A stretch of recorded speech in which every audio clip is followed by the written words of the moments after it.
So I suppose one of the things we've been talking a lot about is how to support yourself and the person you're looking for with who's got anxiety and depression, or anxiety or depression. But obviously that can have a toll on yourself. So we wanted to end this module by focusing on your own self-care and how do you look after yourself, and what are maybe some of the ideas and principles that might be useful. Absolutely, and it's very important that carers do recognise that there is a psychological toll on them as carers. And I think it comes in two kind of forms. First of all, the direct stress of seeing someone you love going through psychological pain, and the associated activities around helping them. Maybe you see them making decisions that you believe are not in their interests. A depressed person who used to enjoy going and visiting relatives, who doesn't want to do that now, and you feel as though they would benefit from that. It's frustrating that you might be trying to help and they don't seem to be responding to that. That can be demoralising. If your partner is very anxious and they're chasing lots of worries about things, you think, well, that's not going to happen. It can be quite unsettling to see them so preoccupied about things which you think they're giving themselves such a hard time by having that sort of constant checking about what if that happens, what will I do then? And despite your reassurances, they just seem to continue to have that rumination and that talking out loud about how things might go wrong. That, leaving aside all the issues about how they can be supported and what they might be going through, any human being would feel upset at seeing the psychological pain of someone they love, and to see them having thoughts and making decisions that possibly not in their best interest. So there's that. But there's a second form that it takes. And we know from research that people who are carers for individuals with mental health, it's a very high percent, about 50% of people who are carers of individuals with mental health problems themselves have a deterioration in their mental health. Their mood falls and their anxiety increases. There's a dynamic here because looking after someone with a mental health problem takes time. It can be distracting. It can be expensive if you go down a private therapy route. And depending upon the relationship, depending on the family context, it's not unusual for carers to feel a degree of, not quite resentment, but a degree of I'm being stopped from doing things that I legitimately could be doing. I'm not able to go out on a Thursday night with my friends to the football quiz night because I don't really want to leave my partner here or her on or whatever. So it's not that you feel that she's a bad person for making that the case. It's just that I used to really enjoy going out. I know I can't do it. So there's that. And people can often feel very responsible for someone else's mental health. And absolutely. It can be quite difficult for people to say, look, you're not responsible for that person's mental health. You might be caring for them, you might be trying to support them, you're trying to do your best. Yes. But ultimately you can't completely control it. No, It's not entirely within you. And in terms of the impact on the carer, it can be difficult when depending upon what the person wants, there's an element of managing privacy that becomes almost deception around family members. We don't like to talk about it, but it's true. Men in particular can say to their wives, don't tell my brother that I'm suffering from depression. And that might go back to sibling rivalry or whatever it might be, or the fact that one of the elements of the person's depression is they think that they should be doing better in life, e.g. his brother is doing really well. He just thinks that if the brother was to know, it would cause more pain because your brother who's doing really well suddenly knows that you are depressed. You might feel as though, yet again, I'm the person who's not able to manage things. Whatever might be in the mind of the husband, the wife might be asked, don't tell anyone, especially my brother. So the brother, of course, actually is quite caring, quite a compassionate person, asks the wife, why is my brother not returning the calls? Why? He seems a bit down. Is everything okay? puts the carer in a very difficult Mm. position. And whatever the carer decides to do in that situation, the truth of the matter is it creates a psychological toll, because you're trying to balance privacy and the desire of the partner to, from their point of view, manage the pain and the boundaries of pain on the one hand, and yet to not quite lie, though it might come to that, but not able to tell someone who's genuinely concerned about your husband what the reality is. And being caught in the middle sometimes is very, very difficult.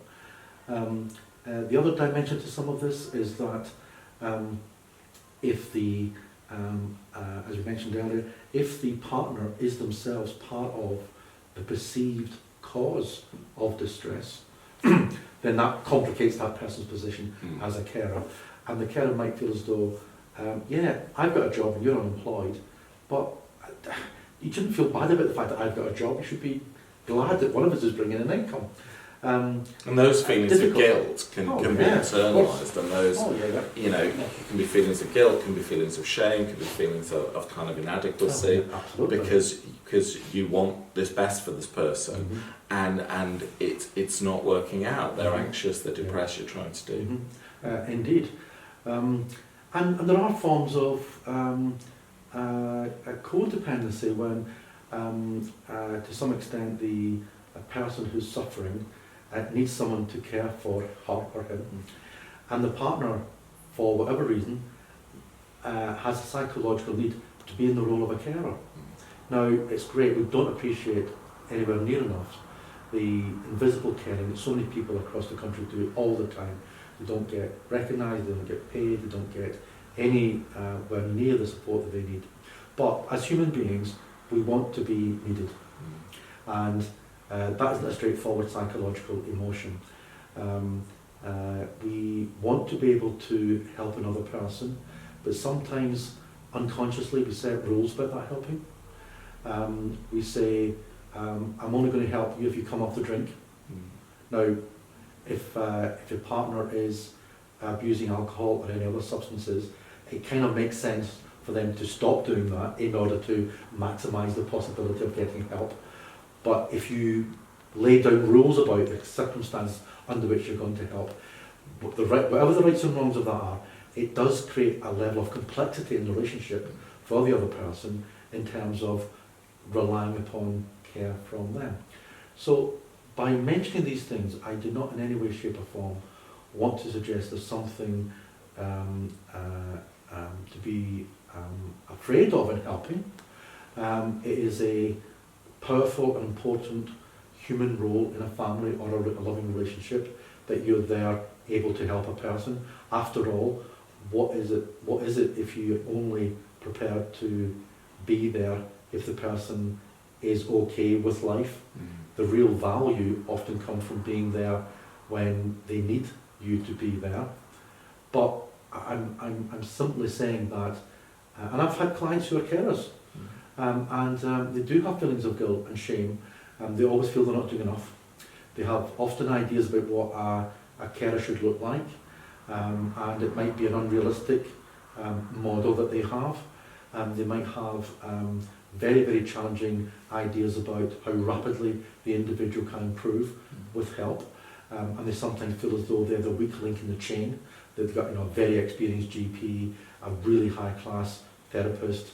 My partner is doing this homework and he's trying to do activities, but he's still not getting better. Am I the weak link in the team?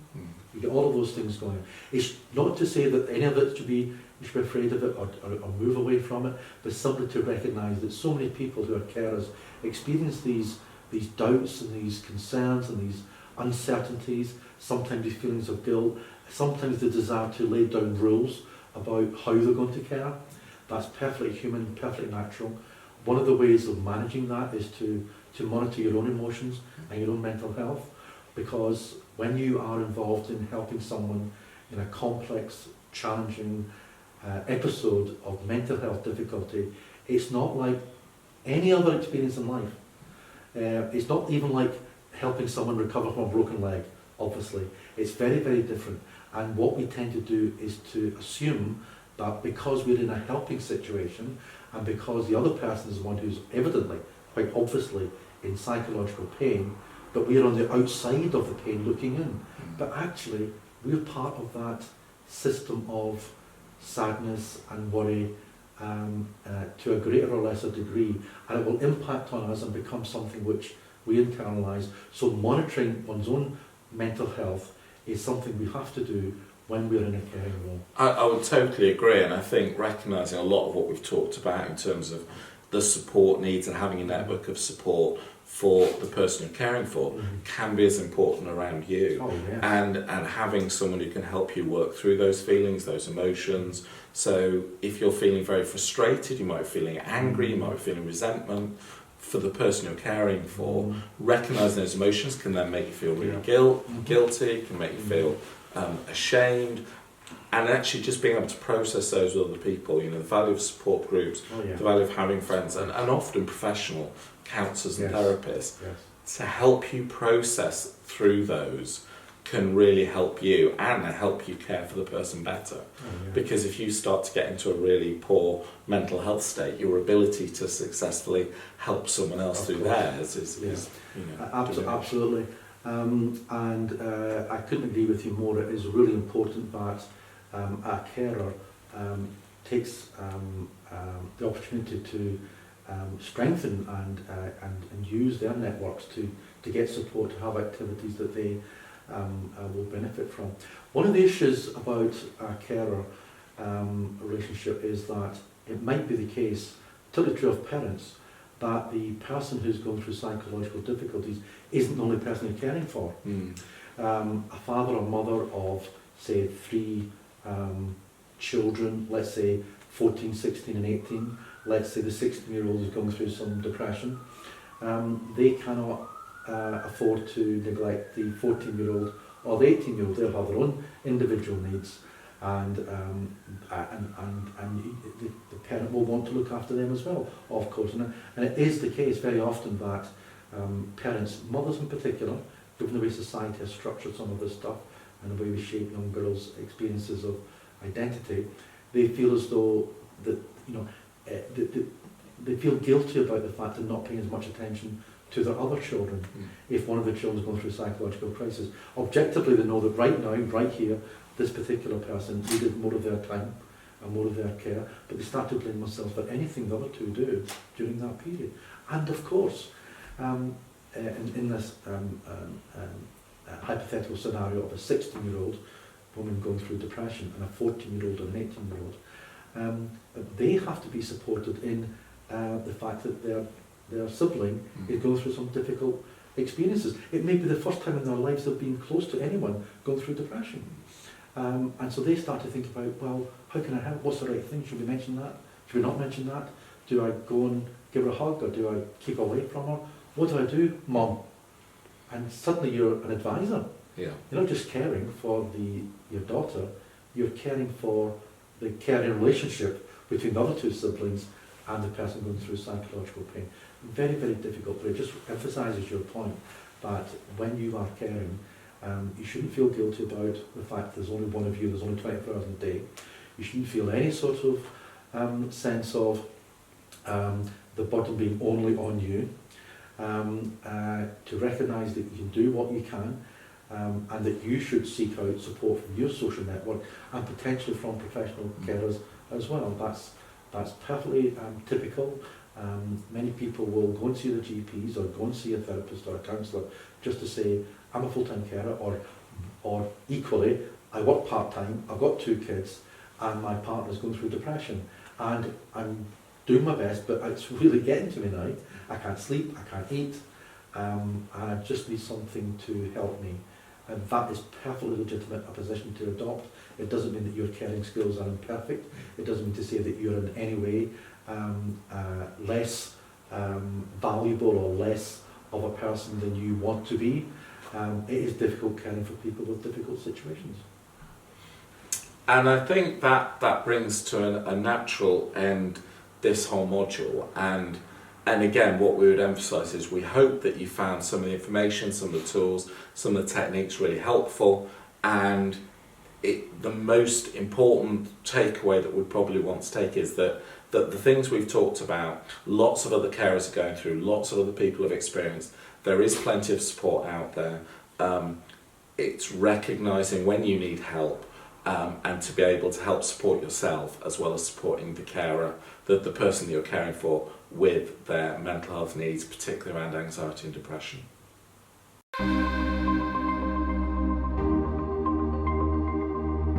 I hope you found this course helpful. At FCC, we're committed to providing courses and training for unpaid carers, and these courses are completely free. If you found this helpful, you could support our work in 3 ways. Please recommend it to any friends or people that you know that will benefit from the courses. Please consider sharing it on social media. And if you can, please consider donating. There are buttons on the website where you can donate £1, £2, £5, and every pound that you donate will make a huge difference by helping us make more and more care courses completely free to carers. Thank you very much.